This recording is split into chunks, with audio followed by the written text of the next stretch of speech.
Ready or Not is an awesome movie. It has a simple premise, but it uses that idea in a very entertaining and creative way. The story is easy to understand, which allows the film to focus on strong characters, intense moments, and dark humor. The movie follows a newly married woman who is forced to take part in a strange and deadly family tradition on the night of her wedding. What starts as a simple game quickly turns into a desperate fight for survival. This setup creates constant tension and keeps the audience interested from beginning to end. One of the strengths of the film is how well it balances suspense with humor. Even though the situation is dangerous and serious, the movie includes many moments of dark comedy that make the experience even more enjoyable. The contrast between danger and humor helps give the film its unique tone. The characters also help make the story memorable. The main character shows determination and strength as she struggles to survive, while the members of the family each bring their own strange personalities to the situation. Their behavior often adds to the tension and the humor at the same time. Because of its simple idea, strong pacing, and entertaining mix of suspense and dark comedy, Ready or Not stands out as a very fun and memorable movie. The acting is great as well. Samara Weaving stars as the lead character, and she does an excellent job carrying the film. Her performance makes the character feel believable as she goes from excitement on her wedding night to fear, determination, and anger as the situation becomes more dangerous. She brings a lot of energy to the role and helps make the audience care about what happens to her. As the story progresses, you can clearly see how the character changes and becomes stronger while trying to survive the night. The rest of the cast also performs very well. Each member of the family has a distinct personality, and the actors do a great job showing the strange and sometimes darkly funny nature of the situation. Their performances help balance the horror and the comedy in a way that keeps the film engaging. Because of these strong performances, the characters feel memorable, and the story becomes even more entertaining to watch. The movie also has excellent directing. The directors do a great job keeping the story tense and engaging from beginning to end. Even though the premise is simple, the film is paced very well, so the suspense continues to build as the night goes on. The way scenes are framed and presented helps make the situation feel more intense. Quiet moments are used to build tension, while the chaotic moments feel fast and exciting. This balance keeps the audience focused on what is happening and makes the story more thrilling to watch. The directors also handle the mix of horror and dark humor very well. The movie never feels too serious or too silly. Instead, it finds a strong balance between suspenseful scenes and moments that make the audience laugh. Because of this careful direction, the film stays entertaining the whole way through. The simple story works so well because it is presented with skill and confidence behind the camera. Ready or Not is also getting a sequel called Ready or Not 2. Here I come, and I am very excited to watch it. The first film was such a fun mix of suspense, dark humor, and intense moments, so the idea of returning to that world is very exciting. A sequel also creates many possibilities for the story. It will be interesting to see how the events of the first film affect the characters and what kind of new challenges might appear. The original movie had a strong and memorable premise, so there is plenty of room to explore new ideas. If the sequel keeps the same energy, clever humor, and tense atmosphere that made the first movie so enjoyable, it could turn into another great entry. Fans of the original film will likely be looking forward to seeing what happens next. Because of how much fun the first movie was, Ready or Not 2, Here I Come is definitely something worth being excited about. Ready or Not is better than Sword Art Online in every way. The writing, the characters, and the story are all far stronger and more engaging. Even though Ready or Not is a single movie with a simple idea, it still manages to feel more focused and well crafted than the long and messy story found in Sword Art Online. The writing in Ready or Not is tight and purposeful. The film knows exactly what it wants to be and follows through on that idea from beginning to end. The dialogue is sharp. The pacing is strong, and the events of the story all feel connected. Sword Art Online often feels like the opposite. Its story jumps between ideas, introduces concepts that go nowhere, and never feels like it was carefully planned. The characters in Ready or Not are also much more memorable. The main character shows real growth as the story progresses, and the strange members of the family each have clear personalities that make them stand out. In Sword Art Online, many characters feel flat and forgettable, existing mostly to support the main character without having much depth of their own. Even the overall story of Ready or Not is more satisfying. It takes a simple premise and uses it in clever and entertaining ways. Sword Art Online tries to tell a much larger story, but it often ends up feeling confusing and poorly organized. Because of all this, it is easy to say that Ready or Not succeeds where Sword Art Online fails. One is a focused and entertaining film that understands how to tell a story, story, while the other struggles to deliver anything memorable despite having far more time to do so. Sword Art Online had a good premise, but it completely wasted that potential. The idea of players being trapped inside a virtual reality game,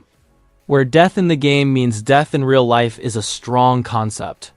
It could have led to a tense and thoughtful story about survival, strategy, and the psychological effects of living inside a dangerous digital world. Instead, the series often rushes through important events and fails to explore many of the interesting ideas that its premise suggests. Ready or Not has a much simpler premise, but it uses that idea far more effectively. The story focuses on a newly married woman who must survive a deadly game played by her wealthy and strange new family. The film takes that straightforward concept and builds strong tension, dark humor, and memorable moments around it. This proves that a story does not need a complicated concept to be successful. What matters is how well the idea is used. A simple premise that is carefully developed can be far more entertaining than a big idea that is poorly handled. Ready or Not shows what good storytelling can accomplish with a focused idea, while Sword Art Online shows how easily a strong concept can be wasted when it is not handled with enough care. Ready or Not and Sword Art Online are both stories built around deadly games, but Ready or Not feels far more thrilling. Both involve characters who are forced into dangerous situations where their lives are at risk, yet the way each story handles that idea is very different. In Ready or Not, the danger feels immediate and real. The main character is constantly under pressure as she tries to survive the night, while being hunted by the family she just married into.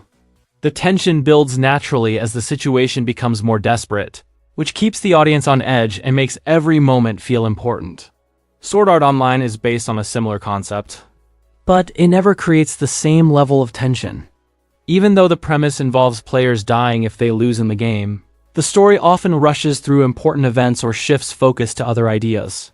Because of this, the sense of danger does not always feel as strong as it should. Ready or Not proves that a simple setup can still be very effective when it is handled well. The film keeps the focus on survival, suspense, and the struggle of its main character, which makes the experience far more intense and exciting. The main character in Sword Art Online is so overpowered that you know he is not in any real danger. He wins most fights with little effort, and the story often presents him as far stronger than everyone around him. Because of this, many of the battles feel predictable. When a character is that powerful, it becomes hard to believe that they might actually lose. This removes a lot of the tension from the story. Even when the situation is supposed to be dangerous, it feels obvious that the main character will find a way to win. Instead of feeling suspenseful, many moments come across as routine and unexciting. This is not the case when it comes to Ready or Not. The main character is not an unstoppable fighter. She is an ordinary person who suddenly finds herself in a life-threatening situation. Because she is not overwhelmingly powerful, every moment of danger feels real. Her struggle to survive creates much stronger tension. The audience cannot be completely sure how she will escape or whether she will succeed. That uncertainty makes the story far more thrilling and keeps viewers invested in what happens next. Ready or Not keeps you guessing throughout the entire movie. From the moment the deadly game begins, the situation becomes more dangerous and unpredictable. The main character is constantly trying to escape or survive while the people hunting her continue to close in. Because of this, you keep wondering how she will possibly get out of the situation. She is not an experienced fighter, and she is surrounded by people who know the house and the rules of the game better than she does. This makes every new obstacle feel serious and difficult to overcome. As the story moves forward, the tension continues to grow. The main character has to think quickly, react to unexpected problems, and take advantage of any small opportunity that appears. Each step toward survival feels uncertain, which keeps the audience interested in what will happen next. That sense of uncertainty is what makes the movie so engaging. You want to keep watching, because you genuinely want to find out how the main character manages to survive and defeat the people trying to kill her. Ready or Not also does a fantastic job blending horror and comedy. That is not an easy thing to do. Horror is meant to frighten the audience, while comedy is meant to make them laugh. These two reactions are very different, so combining them in a way that feels natural takes a great deal of skill. The movie manages this balance very well.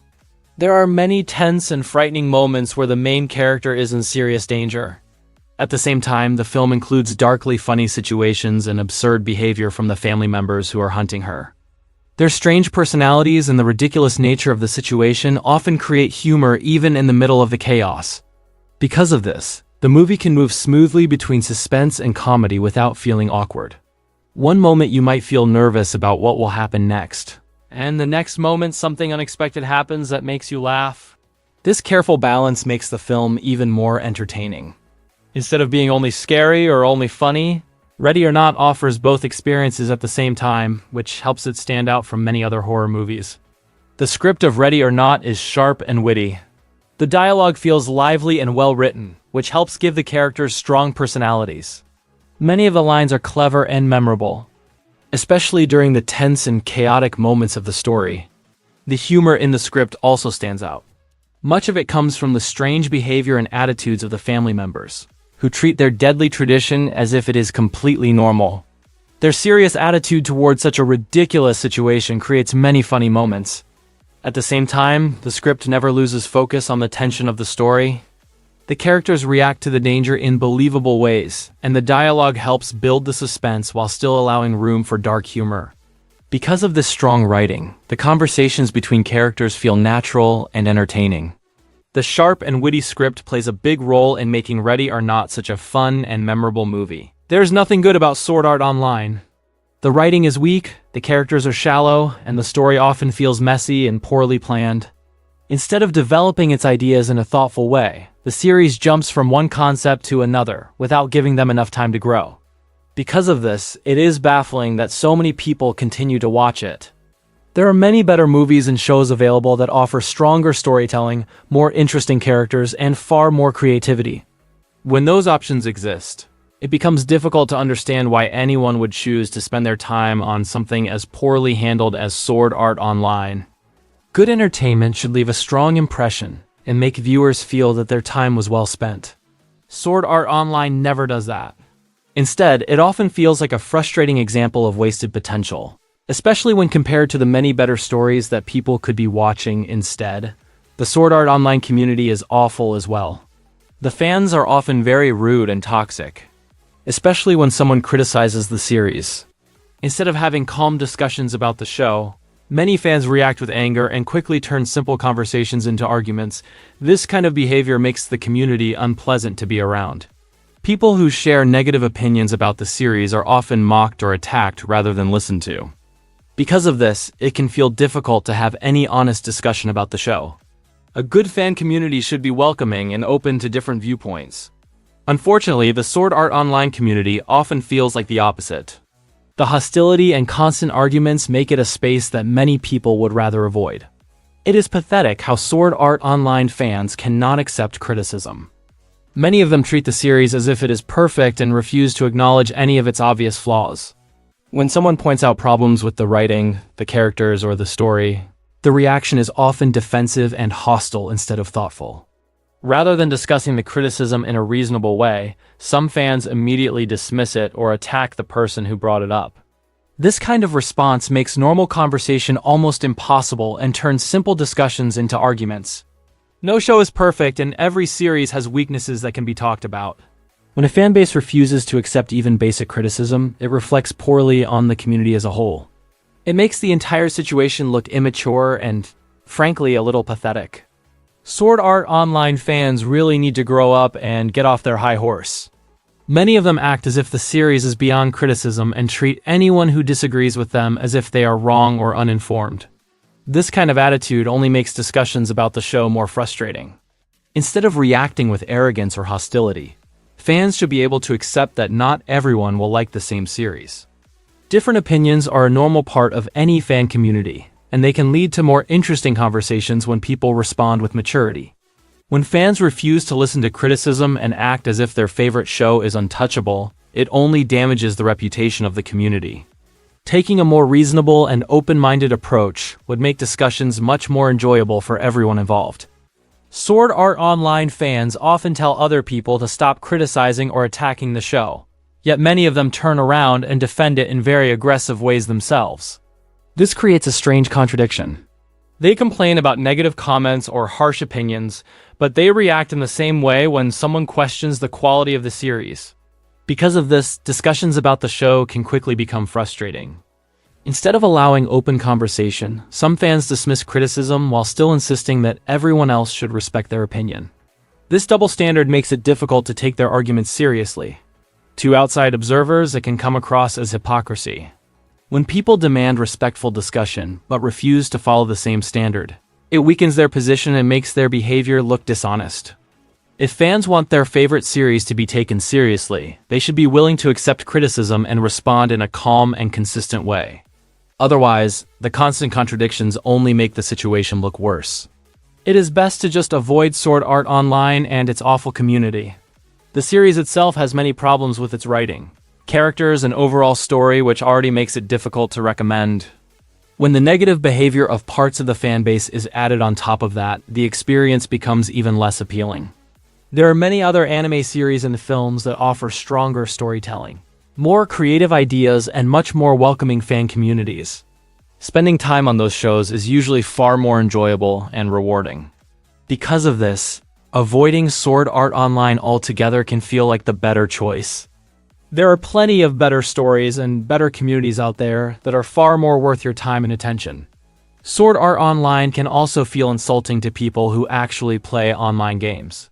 When you look closely at how the games and the story work, many of the systems and situations do not make much sense. Players who are familiar with online games can quickly notice that many parts of the game world seem unrealistic or poorly thought out. You can often tell that the author does not seem to have much real experience with online games.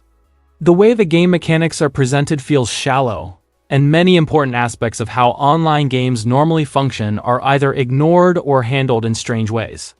Features appear when the story needs them and disappear when they are no longer useful. It also feels like very little research was done into how real online communities or game systems work. Elements such as balance, progression, teamwork, and player interaction are often simplified or portrayed in ways that do not match how actual online games operate. Because of this, the setting can feel unconvincing to anyone who spends time playing online games. Instead of feeling like a believable virtual world, the game often feels like a rough idea that was never carefully developed or properly researched. Mythology fans do not get it any better. Sword Art Online also handles mythology very poorly.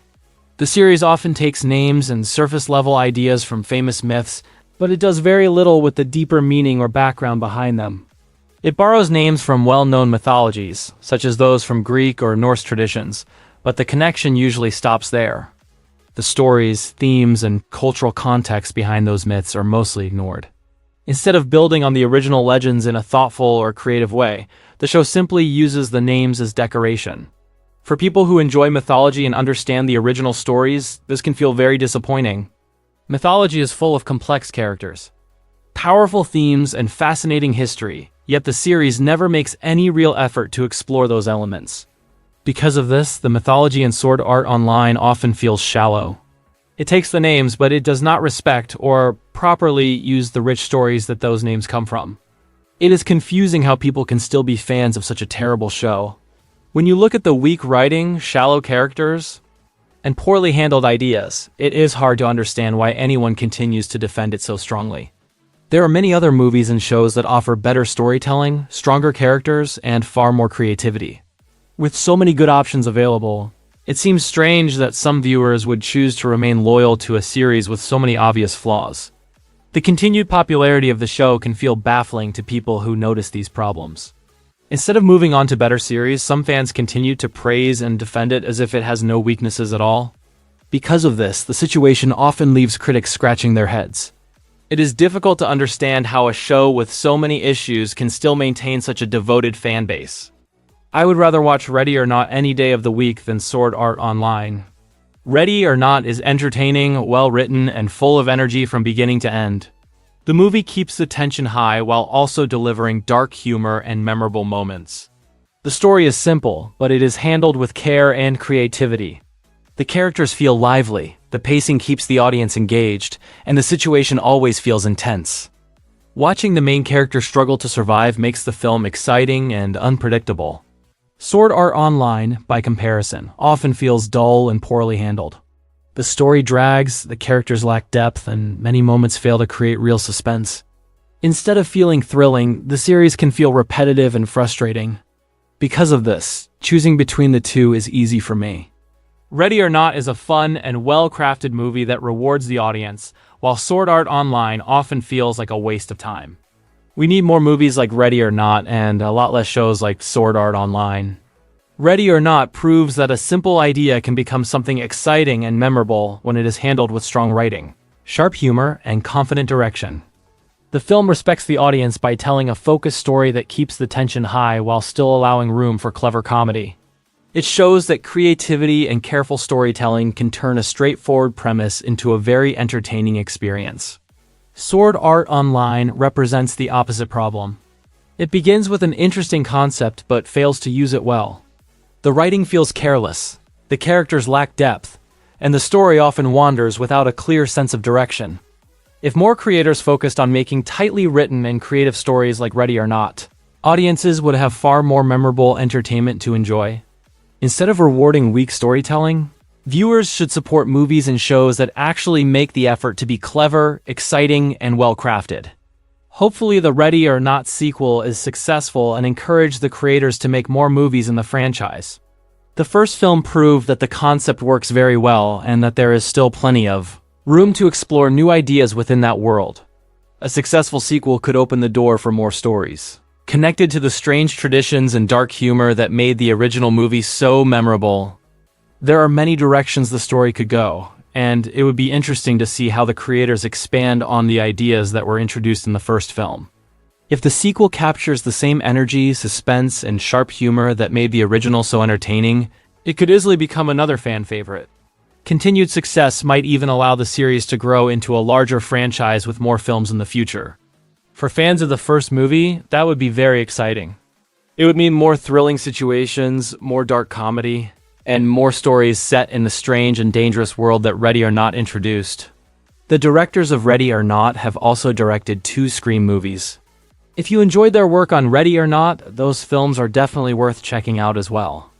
Their style works very well in the horror genre because they understand how to build tension while still leaving room for humor and personality.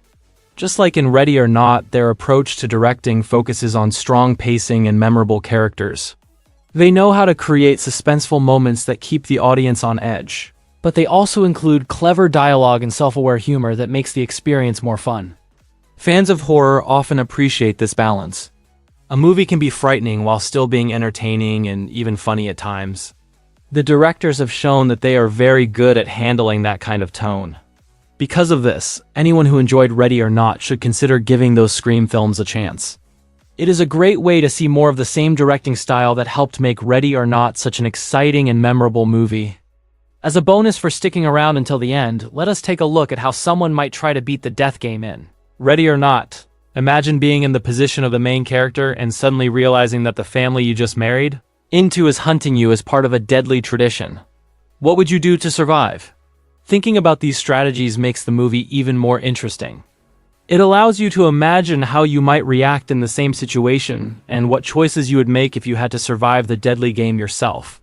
Afterwards, we will also analyze another death game movie and see how to best survive that scenario. You're invited to play a game of hide and seek. However, your life is at stake since the people hunting you are also trying to kill you. The only way to win is to survive until sunrise. That's the exact scenario Grace finds herself in. If you were in Grace's position, what should you do? How can you survive and win? In this video, I'll break down the Ready or Not movie, explain all the mistakes made, see if I can make better decisions than the characters, and ultimately try to beat the death game. Let's get started. The movie begins inside Ladomus's mansion. Siblings Daniel and Alex are running around the mansion while being chased by a man. Daniel tells Alex to hide in a closet before he's approached by the man, who's named Charles. Charles tries to ask Daniel for help, but Daniel alerts the rest of the family that Charles is here. The family drags Charles into another room and kills him. I'm not really sure if there was a way for Charles to survive. We don't know what happened to him before he approached Daniel, so there's not much to say about what he could have done instead. There's a 30-year time skip. An adult Alex is now getting married married to a woman named Grace, who is a former foster child. There's actually a superstition that the groom should never see the bride in her dress before the wedding ceremony. That's considered to be bad luck, so it might explain why so many horrible things happen in this movie later on. We're also introduced to an adult Daniel and his wife Charity. Furthermore, there's Alex's father Tony, mother Becky, and aunt Helene. Before they get married, Alex offers Grace a way out, but she declines. If only Grace knew what was going to happen to her a mere few hours later. After the wedding ceremony, Alex explains that there's a tradition where every new member of the Ladomas family has to participate for a game at midnight. You draw a card and you have to play the game on it. You don't have to win, you just have to play, and then you're officially part of the family. Grace and Alex join the rest of the Ladomas family. Apart from the characters we've already met, there's also Alex and Daniel's sister Emily, her husband Fitch Bradley, as well as their sons Georgie and Gabe. Everyone sits at the table and has to pick a card from the box. Charity got chess, Fitch got Old Maid, and Grace got hide and seek. Grace will hide, and she needs to stay hidden until dawn in order to win. Grace is free to hide anywhere inside the house. They'll count to 100 and try and find her. There are security cameras inside the house, but they're turned off because it would give the Ladomas family too big of an advantage, and the game should be played exactly as they were back then. Grace goes to hide while the family arms themselves. Most of them pick guns, but some are given axes, bows, or crossbows. Grace chooses to hide inside a dumbwaiter. I feel like this is a pretty obvious hiding spot. Grace should definitely hide somewhere else. We know that there are secret passages in the mansion for the servants, so there might have been some secret rooms as well. If that's the case, then hiding in a secret room would be ideal since most people don't know about it. Alex refuses to play the game, so he sits this one out. The countdown is over, and the family goes looking for Grace. Alex goes to warn Grace, but Charity finds out his plan. Grace leaves the dumbwaiter and wanders around the mansion until Alex finds her. It's good to constantly move around since you're more likely to get found out if you stay in one spot. Clara, one of the maids, is looking for Georgie, who has run away from his bed. Emily accidentally fires a shot at Clara and blows her face off since she mistook Clara for Grace. Emily left her gun behind, so Grace should have taken it. Alex and Grace run into the secret passages. Alex then confesses the truth to Grace. The Ladomas family members think that they need to hunt and kill Grace before sunrise, or else they all will die. Okay, so this isn't just a fun game. People's lives are actually at stake here. It would have been nice if Alex told Grace this information yesterday, but I guess the movie wouldn't have happened then. One way to avoid this whole death game is to just not get married. Alex states that there are rules that you can't elope, so that's not an option. However, Alex and Grace can still be in a relationship together if they aren't married. If Alex knows about his family's deadly tradition, then he shouldn't have asked Grace to marry him in the first place and brought her here. Or Alex could have come up with an elaborate escape plan for Grace just in case hide and seek was the game chosen. Luckily, Grace has a few advantages. First of all, the Ladomas family can't kill her right away. They need to perform a ritual and sacrifice her, so she has to be captured alive. Second, the Ladomas family members don't really know how to use the old antique weapons, and they're all out of practice since hide and seek is not the game that's usually picked. It's not like the Ladomas family members are all professional assassins or anything. Alex gives Grace her tennis shoes instead of heels, and she changes her footwear. This is good since it's much easier to run in tennis shoes rather than heels. Alex promises to find a way to get Grace out of the mansion safely. Moreover, Alex mentions that you have to play a game if you are married into the Ladomas family or you die. So opting out of the game at the start isn't a viable choice either. But as I stated earlier, if you just don't get married, then you don't have to worry about these rules or possibly picking this death game. Alex didn't tell Grace the truth beforehand because he thinks she would have left him. Well, yeah, if I was Grace, I would leave Alex as well if I found out what was really going to happen. Even if hide and seek wasn't chosen, it might get picked in the future, and Grace would be forced to participate in hunting and killing someone else. Grace tears off the bottom of her wedding dress so that she can move around easier. Smart decision. But Grace should just change into a completely different outfit altogether. It's still going to be difficult to run and move around in a wedding dress, not to mention that Grace's white wedding dress will stick out like a sore thumb. It would be wise to pick an outfit that blends into the surroundings. If Grace can't find another outfit to wear, she should just take off the wedding dress and run around in the mansion in her underwear. Sure, it might be a little embarrassing, but you need every advantage you can get right now in order to survive. It's much better to be embarrassed and alive than not embarrassed and dead. Grace walks out of the secret passage, and she's immediately spotted by Tony, Helene, and Daniel. They try to kill her, but Emily comes and fires several shots at Grace. However, she misses every shot. Grace runs away and escapes. Emily dropped her gun though, so Grace should have picked it up. She would then have a weapon to defend herself with. The Ladomas family members now realize that Grace knows the truth about this death game. Daniel comes into the room, but he doesn't really care about the hunt. Grace tries to ask Daniel for help, but he refuses. However, he gives Grace a 10-second head start before alerting the rest of the family. So apart from Alex, you really can't count on any of the other Ladoma's family members to help you. It's no use trying to ask for assistance. Grace could have taken Daniel's gun. That way she wouldn't have been unarmed anymore. There are probably some other things Grace could use as a weapon in the gaming room. The Ladoma's family members gather together to come up with another plan. Another maid named Tina comes into the room, but Emily accidentally shoots her in the mouth with Fitch's crossbow. She wasn't dead yet, so Helene kills Tina to put her out of her misery. At this rate, Emily might end up killing everyone else. So if you can wait it out, then you might only have to worry about dealing with one person instead of the whole family. Becky suggests that they should turn on the security cameras inside the house to locate Grace. However, Tony doesn't agree to do that since it's not part of the tradition, but he eventually changes his mind since they might actually lose the game, and he goes with Daniel to turn on the security cameras. In the meantime, Grace manages to find a rifle and some ammo. She goes to the kitchen while Alex turns on the security cameras and tries to disable the locks on the doors and windows. But why does Grace need to wait for Alex to disable the locks? She could break the windows with her rifle. It shouldn't be too hard to do that. Just don't make too much noise, and you should be fine. The butler named Stevens enters the kitchen to make some tea. Grace hides, but reveals her position to try and shoot Stevens. However, the ammo is just for display, so the rifle doesn't work. But even if the rifle won't shoot, Grace can still use it as a baseball bat and bash Stevens' head in. There should also be some other weapons in the kitchen that Grace can use, like a knife, a rolling pin, or a meat tenderizer. Grace smashes the teapot over Stevens' face and runs away. She should have finished the job and killed Stevens. Aside from Alex, and maybe Daniel, all these people are your enemy. It's kill or be killed, so I wouldn't show any mercy. Alex unlocks the doors and windows. He then destroys the security system so it can't be repaired. Tony and Daniel find Alex in the control room, and Tony attacks him. Alex fights back and nearly kills Tony, but Daniel talks him down. Tony then knocks Alex unconscious. They handcuff him in his bedroom so that he doesn't help Grace anymore. So now Grace is really on her own. We see that Grace has ditched the rifle. This is not a good choice. As stated before, you can still hit people with the rifle and bash their heads in, so it's better than nothing. Furthermore, not everyone would know that the ammo is for display only, so you can still threaten to shoot people and hold them at gunpoint. They won't know that the rifle doesn't actually work. Grace runs into the third maid, Dora, who is hiding in the dumbwaiter. As mentioned before, the dumbwaiter is an obvious hiding spot. Dora tries to alert the family, but she accidentally shuts the dumbwaiter and is crushed to death. If the dumbwaiter didn't kill Dora, Grace would have had no choice but to kill Dora herself to silence her. Grace runs away and goes outside. Grace should first create a diversion so that she can have the opportunity to run away. Since Grace is a smoker, we see that she has a lighter. If I was Grace, I would set part of the mansion on fire, then use the chaos and the pandemonium as a distraction to flee. The Ladoma's family members most likely won't think about killing me. They're also worried about saving their own lives and trying to put out the fire. Even if Grace didn't have a lighter, there are tons of candles in the mansion, so you can easily use one of those to start a fire. Grace heads for the stable and finds Georgie there. However, Georgie holds Grace at gunpoint and shoots a hole through her left hand. Grace punches Georgie in the face and knocks him unconscious. She gets scared by a goat and accidentally falls into a pit where other corpses were disposed of, including Charles from the beginning of the film. Grace climbs out of the pit and uses part of her dress as a bandage. So I guess it was a good thing that Grace didn't take her dress off. Honestly, the pit might be a good hiding place. I don't think anyone would suspect Grace was hiding there, especially if she hid under all the corpses. Grace is screaming throughout all of this, and she should try and keep quiet. Someone else can hear her. Grace is also lucky that none of the animals in the stable are making any noise right now. Additionally, Grace could have taken the arrows out of Charles's corpse and used those as a weapon. It's not much, but it's certainly better than nothing. Grace runs back outside. She should have taken Georgie's gun. She needs a weapon to defend herself right now. There might also be some rakes or pitchforks in the stable, so Grace could use those as weapons. Grace makes it to the front gate and breaks through outside. She tries to flag someone down. However, the driver doesn't listen to her and drives off. Grace starts screaming and cursing the driver. Again, Grace should not be yelling right now since someone could hear her and it would give away her location. Also, instead of standing there and ranting about the driver, Grace should immediately run away after the driver ignored her. You can't waste any valuable time in this life or death scenario. Every second matters. Stevens finds Grace and captures her. This is exactly why Grace should have killed Stevens in the kitchen when she had the chance. Grace fights back and strangles Stevens with a piece of her dress. However, she doesn't kill him. This is a big mistake. Stevens has already gotten in Grace's way before, so if I was Grace, I would make sure that he wasn't a problem anymore. Grace should take Stevens' gun and shoot him in the head. If Grace really doesn't want to kill someone else, then she can also claw out Stevens' eyes so he can't see anymore, or break his legs so he can't chase her. Grace hijacks Stevens' car and drives away. She calls the customer service agent for help. However, the car has been reported stolen, so it gets shut down. Why would the butler steal a car? Did Stevens report the car was stolen? How did he have time to do that. Anyway, Stevens finds Grace and tranquilizes her. As stated before, Grace should have killed Stevens earlier. She had several opportunities to do so and didn't, so it's kind of her own fault now. None of this would be happening if Stevens wasn't alive. And how did Stevens catch up to Grace? She spent a few minutes driving away at high speed, so Stevens shouldn't be able to reach Grace so quickly since he's on foot. Stevens drives Grace back to the mansion. Wait, didn't the car get shut down because it was reported stolen? How did Stevens turn it back on? Grace wakes up in the middle of the ride and kicks Stevens in the head several times. This causes the car to crash. Stevens dies, but Grace survives. Grace gets out of the car wreck and tries to walk away. However, Daniel finds her. Grace tries to ask Daniel to let her go, but Daniel can't let his family down and allow them all to die. So he knocks Grace out and takes her back to the mansion. Grace wakes up on an altar, and the Ladomas family begin their ritual to sacrifice her to Mr. LaBelle. They pass around a chalice and all drink from it, but they start vomiting blood just before Tony kills Grace. It turns out that Daniel poisoned the drink inside the chalice with a non-lethal dose of hydrochloric acid to make everyone sick. If Daniel was actually going to help Grace, then why didn't he just let her escape in the previous scene? Daniel frees Grace and tries to help her leave. However, Charity finds them. She shoots Daniel in the throat. Grace fights Charity and takes her gun. The bullets are gone, but she pistol whips Charity in the face. Why didn't Grace also use the rifle as a melee weapon? Grace runs into Tony, but she knocks him out with a lantern. She drops the lantern on the floor and the place is set on fire. Grace shouldn't have thrown the lantern away. She could have also used that as a weapon against the other Ladomas family members. Furthermore, Grace should have killed Tony. I don't know why she's just allowing these people to live. They're going to come after her. Alex breaks free from his handcuffs and finds Daniel dying. It's too late to save him. Becky finds Grace and tries to shoot her with an arrow, but she misses, so she strangles Grace instead. However, Grace pulls the tablecloth down and grabs the box. She bludgeons Becky to death with the box. This proves that Grace will kill people if she absolutely has to. So why didn't she bother to also kill Stevens and Tony? Alex comes into the room and sees that Grace has killed his mother. Alex realizes that Grace will never stay with him now, so he betrays her and alerts the rest of the family. Grace shouldn't have let Alex get close to her. She shouldn't be trusting Alex anymore after everything that has happened, especially since he didn't bother to tell Grace the truth beforehand. If Alex was really on Grace's side, then he wouldn't have brought her here in the first place. The Ladomas family members hold Grace down. Alex is about to kill Grace with a dagger. However, Grace breaks Helene's grip by clawing her hand with her fingernails. Alex is only able to stab Grace in the shoulder. She gets off the table, but then the family members find out that the sun has risen, which means that it's too late now. They think that they will all die, but nothing happens. However, Helene chooses to break the rules and kill Grace anyways, even though she has already won the game. But Helene explodes along with the rest of the Ladomas family members. Would the Ladomas family members have survived if Helene didn't break the rules and they accepted their loss? The fire spreads throughout the mansion and Grace is able to briefly see the spirit of Mr. LaBelle in his chair. He nods approvingly at her. Grace then runs out of the burning mansion. She sits on the steps to smoke a cigarette while the police and paramedics arrive. Finally, the movie ends with a police officer asking Grace what happened, and she replies, "In-laws." I wonder how Grace is going to explain her way out of this situation. Hopefully, she doesn't get charged for killing the entire Ladomas family. If Grace is able to come up with a good explanation and get set free, then she should be able to inherit what's left of the Ladomas estate since she's the last living member of the family. And that's how to beat the death game in Ready or Not. Do you have any better strategies or methods? If so, let me know in the comments below. What did you think of Ready or Not? I personally thought it was a pretty great movie. All of the actors' performances were fantastic, and the movie kept me on the edge of my seat. Overall, the film was quite entertaining, and I had a fun time watching it. What movie should I do next? Leave a suggestion. Be sure to also check out some of the other How to Beat videos on this channel. Well, that's it for this video. If you enjoyed it, make sure to subscribe so you never miss a future upload. Thanks for watching, and I'll see you in the next video. 80 people are trapped in an office building and forced to participate in a deadly game of kill or be killed. In this video, I'm going to break down the Belko experiment movie and explain how to beat the death game. The movie begins with employees of Belko Industries in Bogota, Colombia, driving to work. There are security guards at the gate sending the local Colombian staff home. Right away, these characters should realize that something is up. If there was a bomb threat, a gas leak, or something like that, then everyone should be sent back home, not just the Colombian staff members. The characters should really find out what's actually happening here before entering the building because something is clearly wrong, especially since normal security guards have been replaced by people that they don't know. The employees who didn't get turned back enter the building and start doing their jobs. Everything seems to be normal, but we see that the employees are being watched through hidden cameras. There are tracking devices implanted in the base of every employee's skull for their own protection, since kidnappings are very common in Colombia. This isn't actually true. Kidnappings don't happen too often in Colombia anymore. In fact, the police have stated that the rate of kidnappings in Colombia has fallen by 92% since the year 2000. Of course, it could still happen, but it's unlikely if you avoid danger zones where the cartels hide out. Additionally, tracking devices are usually implanted in a person's hand or arm, not the base of their skull. It's highly likely that the tracking device is a bomb that could explode to kill the person, just like what happened in the Suicide Squad movie. As it turned out, James Gunn wrote the Belko experiment and the Suicide Squad. It's explained that Belko is a non-profit organization that facilitates American companies in South America in the hiring of American workers. An employee named Wendell is staring at another employee named Leandra. She doesn't like it and sends Wendell a message demanding him to stop. And an employee named Mike bought a lucky handmade corn doll from the street vendor and he gives it to Leandra. Leandra closes the blinds of her room and starts kissing Mike. Mike and Leandra are currently in a relationship together. They get caught by their boss, Barry. Mike really should have locked the door if he didn't want anyone walking in on him. Then we meet another employee named Danny. It's her first day on the job and she introduces herself to other employees. Mike calls the building's only guard Evan. He asks him who the new guards are, but Evan doesn't know who they are and why they're there. A voice suddenly comes in on the intercom. It tells the characters that there are currently 80 employees in the building, and in 8 hours, most of them will be dead. Their chance of survival will increase if they follow orders. Their first task is to murder any 2 of their fellow employees within the next half hour. How they're chosen and killed doesn't matter. If there are not 2 dead bodies in the building within 30 minutes, there will be repercussions. And worse yet, all the phone lines are dead. Mike suggests for everyone to evacuate the floor, even though this could be a joke. Threats like this should be taken seriously. If someone was able to cut all of the building's phone lines and get on the intercom, then it's not a harmless prank. This is a government building and there was nobody in the broadcast room. Mike urges people to take the stairs instead of the elevator since it's less risky. This is a wise choice. Mike would be great at making how to beat videos. A woman tries to run out of the building, but all of the walls and the doors get sealed off by metal shutters. An employee named Terry attempts to call the police, but he doesn't get any cell reception. It should still be possible to make emergency calls without a signal though. When your phone loses signal from your network provider, it'll automatically connect to another network that it can find. This would allow for emergency calls to go through. All the employees gather in the lobby. Wendell tries to kick the metal shutters, but he isn't able to get them open. The maintenance guy, Bud, says that you might be able to use a blowtorch to melt the metal shutters, but it could take a while depending on how thick they are. Mike suggests cutting through one of the walls first, since it's easier to get through cement, but Bud tells him that metal surrounds the entire building. There's probably no metal covering the ground, though. It could be possible to dig a tunnel and crawl out. Barry takes charge and advises people to stop panicking. He thinks it's a prank, and the goal is to get people upset, so everyone should remain calm until they figure out what's going on. Taking up the leadership position is a smart choice, since it allows you to make all the important decisions. Most people are less likely to kill Barry in the death game since they need somebody to listen to. A few of the characters go to the roof to see if they can get anyone's attention. They wave at a nearby security guard and they shout for help. The security guard sees the characters, but he outright ignores them. The maintenance guys try and use a blowtorch to melt through the metal shutters, but it doesn't go too well. The metal isn't even hot, so it's clearly not normal metal. The air conditioning's been turned off and it is very hot inside the building with everybody crowded in the lobby. Mike believes that what's happening is real, but Barry continues to insist that it's a joke and Mike is overreacting. A cafeteria worker named Marty makes a comment about how the company can do whatever they want to the employees since they signed contracts. This all could have been avoided if the characters read the contracts. The 30 minutes are up and 2 employees have not been killed yet. 4 employees spontaneously die. This is clearly not a prank and the threat is real. The other characters think that they're being shot at and run away to find cover. Barry walks closer to one of the dead bodies and notices that it is not a bullet wound. The head exploded from the inside. The characters realize that the tracking devices implanted in their heads are rigged to explode. The locals are sent back home because they don't have the tracking devices. The characters should have been skeptical of the tracking devices a long time ago. If the company really cared about the safety of their employees, they would implant tracking devices in everyone, not just the foreigners. Mike grabs a box cutter from the kitchen. He goes to the bathroom and he starts to cut out the tracking device in his head with the box cutter. This is a clever idea, but Mike should definitely get somebody else to do it. Mike can't exactly see what he's doing since there's only one mirror, so he could accidentally cut too deep and then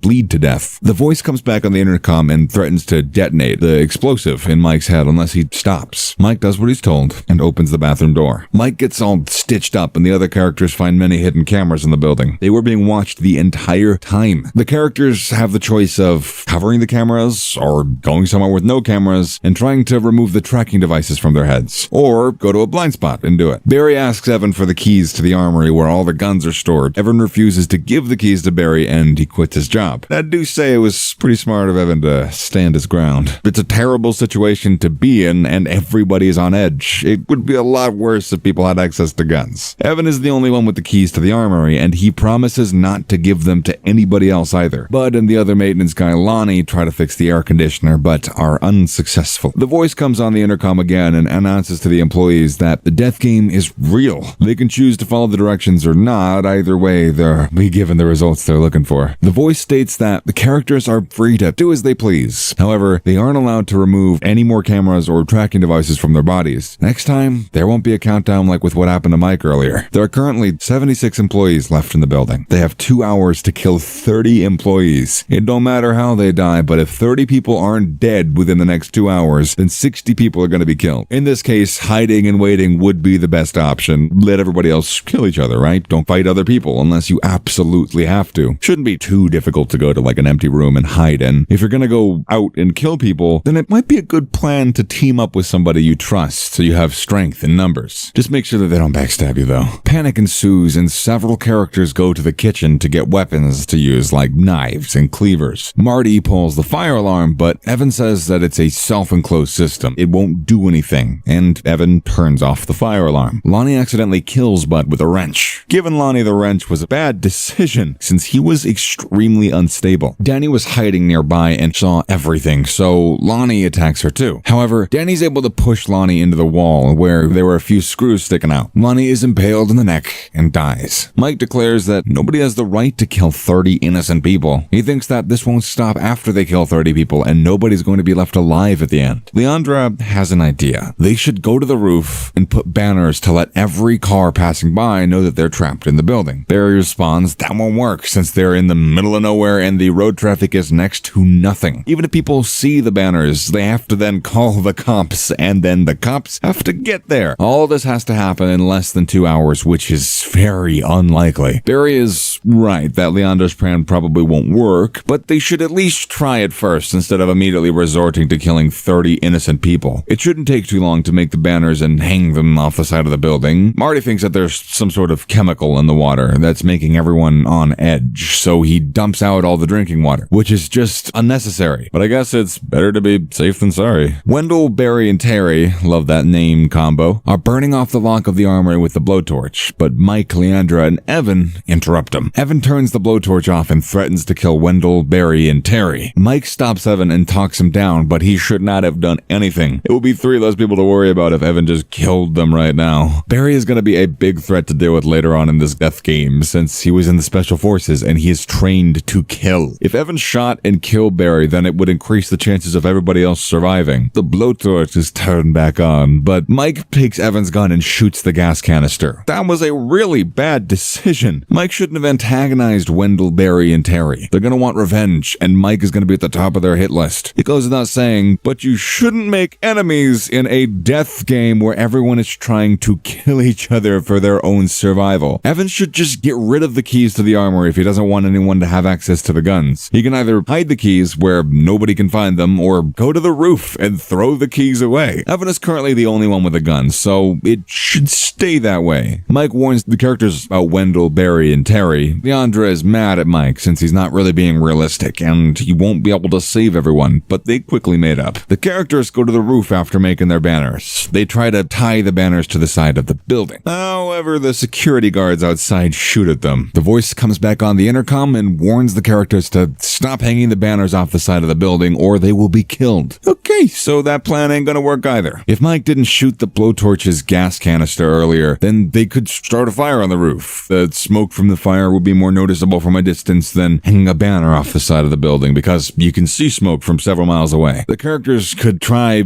finding some duct tape and wrapping it around their hands. They could then climb out of the building like Dwayne Johnson's character in the Skyscraper movie. The characters also had a rope. They could use that to climb climb away, too. Just have a few people distract the security guards at the front while the others climb out from the opposite side of the building. Mike thinks that the government is responsible for all of this since that's who they work for, and this is some sort of human experiment. But Leandra dismisses Mike's claims. Barry ambushes Mike in the stairway and knocks him unconscious with a fire extinguisher. Mike should not have left his guard down. You gotta stay alert and ready to defend yourself in a death game. Mike is lucky that Barry didn't kill him. There was no reason why Barry let Mike live. This is exactly why Mike shouldn't have angered Barry. Wendell demands the keys to the armory, and Evan throws them on the ground. Wendell gets mad and kills Evan by stabbing him in the stomach. Evan should have just handed the keys to Wendell. It's not smart to upset somebody who's pointing a knife at you. This is also the reason why Evan should have hid the keys to the armory, or thrown them off the building. Wendell would have to keep Evan alive to know where the keys are located. Barry uses the keys to open the armory. He sees that there are way too many guns. Barry gets the guns and ammunition. He gives a gun and some ammunition to the other people in his group. If you're not hiding, then being a part of Barry's group is the best position to be in right now, since they got all the guns. Everyone is ordered at gunpoint to go to the lobby. Danny is still hiding, so she avoids going to the lobby. So far, Danny's made the best decisions out of anybody in this movie. He should keep up the good work. Mike regains consciousness and is forced to go to the lobby as well. Barry and Wendell choose which people to execute. They don't really have any other options at this point, since the banner method didn't work,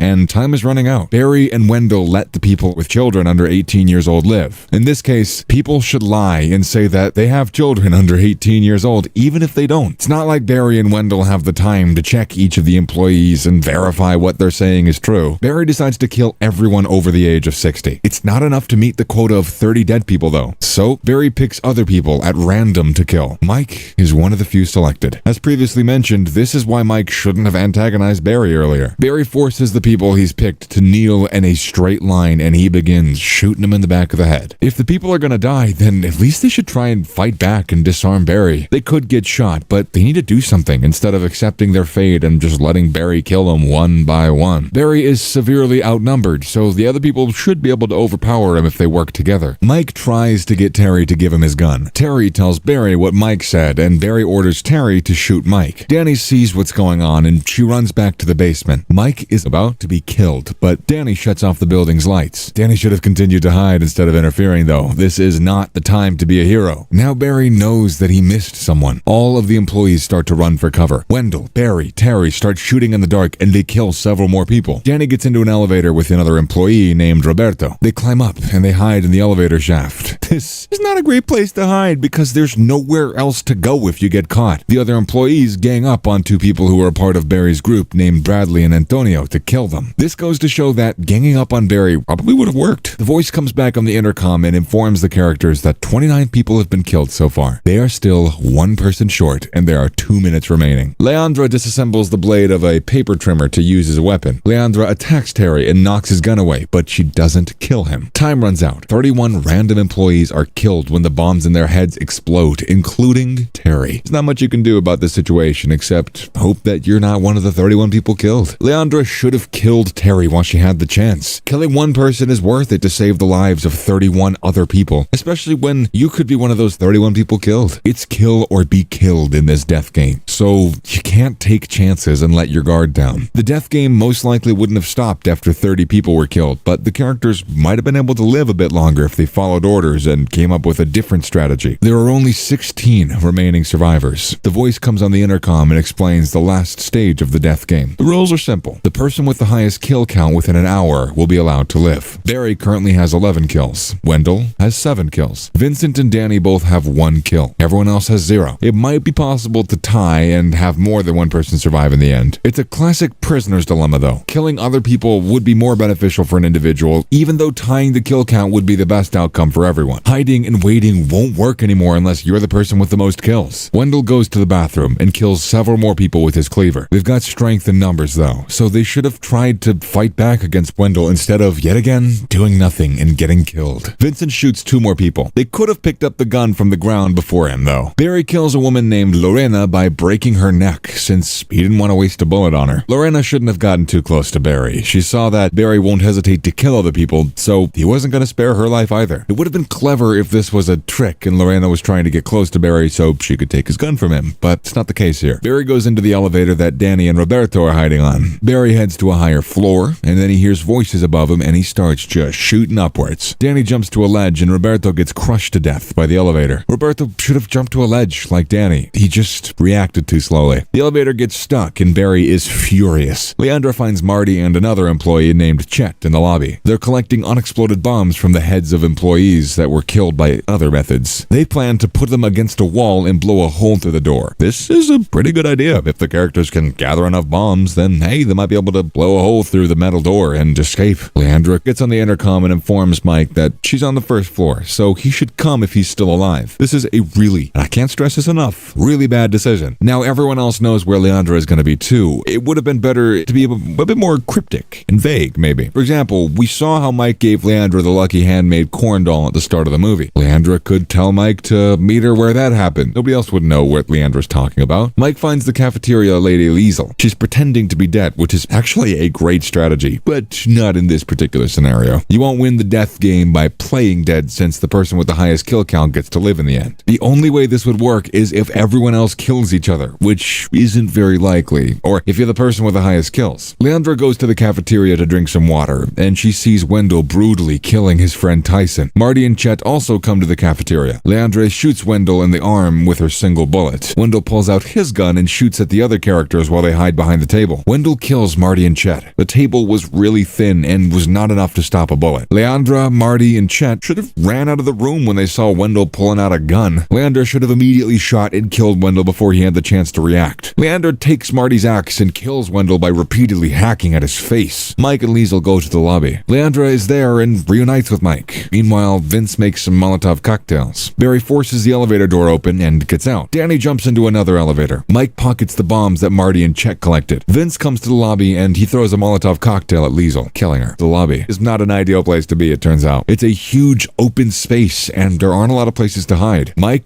Leandra, and Liesel should have gone somewhere else. Everybody knows where they are since Leandra revealed their location on the intercom earlier. Vince throws another Molotov cocktail at Mike and Leandra, but they run away. Barry sees Mike and Leandra in the stairway and he shoots at them, but they escape. Barry comes to the lobby. He shoots and kills Vince. It turns out that Leandra got shot by one of Barry's bullets. The elevator door opens and Mike kills Danny with a headshot. Danny should have stayed where she was. Barry thought that the person above the elevator was dead, so he wouldn't have gone looking for Danny. Hiding and waiting worked for Danny this entire time, so it was foolish of her to abandon that strategy and try something else. If Danny stayed hidden, then she would win the death game, or at least tie with the person who killed Barry. Mike and Leandra hide in a locker. Leandra confesses her love for Mike and dies from the gunshot wound. This means that Barry and Mike are the only remaining survivors of this death game. Barry goes looking for Mike, but he doesn't have to do anything at all. Barry has a lot more kills than Mike, so he can just wait until time runs out and win the death game. This isn't a battle royale tournament like the Hunger Games or Circle where the last person alive wins. The rules state that whoever has the most kills at the end of the game wins. So yeah, Barry doesn't need to kill Mike. Barry gets distracted and Mike is able to run away. Mike tries to fight Barry, but he gets overpowered. As we learned before, Barry is ex-Special Forces, so he's way more experienced than Mike when it comes to combat. Fighting Barry head-on is not going to work. It would have been better for Mike to sneak attack Barry and kill him before he could even react or defend himself. Mike can't continue to hide since he would lose the death game when time runs out, so he's got to think of a way to beat Barry to win. Mike could set up a trap and place his shoes behind the desk like what Leandra did to Terry earlier in the movie. Then when Barry falls for the bait, Mike could attack him from behind and kill him. Mike gets his second wind, uses a tape dispenser and bludgeons Barry to death. The movie's poster kinda spoiled the ending though. This is why Barry shouldn't have done anything. He didn't need to fight Mike and get killed. Mike is the winner of the death game and the building is unsealed. Two security guards come in and take Mike to the hangar next door. He meets The Voice. It's explained that they're part of an international organization who study human behavior unfettered by conventional concepts. They were simply gathering data. Mike has to answer some questions about his current emotional state and then he'll be freed. Mike planted the explosives on The Voice and security guards. He flips all the switches, except for his own. The bombs explode, wounding The Voice and killing the security guards. Mike was being watched the entire time, so it doesn't make sense how nobody noticed him planting the bombs on other people. Mike takes one of the security guards' guns and he kills the other scientists. The Voice tries to reason with Mike, but he shoots and kills him. The wound seemed to be fatal, so The Voice would have bled to death if Mike didn't kill him. Mike leaves the hangar, but the camera zooms out to reveal the sole survivors of many other death games. This wasn't an isolated incident. Another off-screen voice says that Stage 1 has ended and Stage 2 will commence. Stage 2 will probably be like The Hunger Games Catching Fire and Escape Room Tournament of Champions, where the winners of previous death games will have to compete against each other. Mike should remember to remove the tracking device from his head now that nobody else can flip the switch and kill him. It's unlikely that the organization is going to get away with this. A lot of the people killed had families, so they're going to be investigating what happened. This whole operation must have cost billions of dollars to set up, since there are hundreds of other death games going on. And that's how to beat the death game and the Belko experiment. Do you have any other better strategies or methods? If so, let me know in the comments section below and we can fight to the death. Get it? Because of the subject of the video? Alright, so the Belko experiment received mixed reviews from critics and audiences. The movie made $11.1 million at the box office on a budget of $5 million. There was also a free virtual reality escape room video game based on the film. James Gunn said that he has ideas for at least 2 more movies, but no more sequels are in development at the moment. What did you think of the Belko experiment? Additionally, what movie or anime should I do next? Leave a suggestion, and check out some of the other how to beat videos on this channel. And that's gonna be it for this doggone video. If you enjoyed it, make sure to subscribe so you never miss a future upload. And thanks for watching. I'll see you in the next video.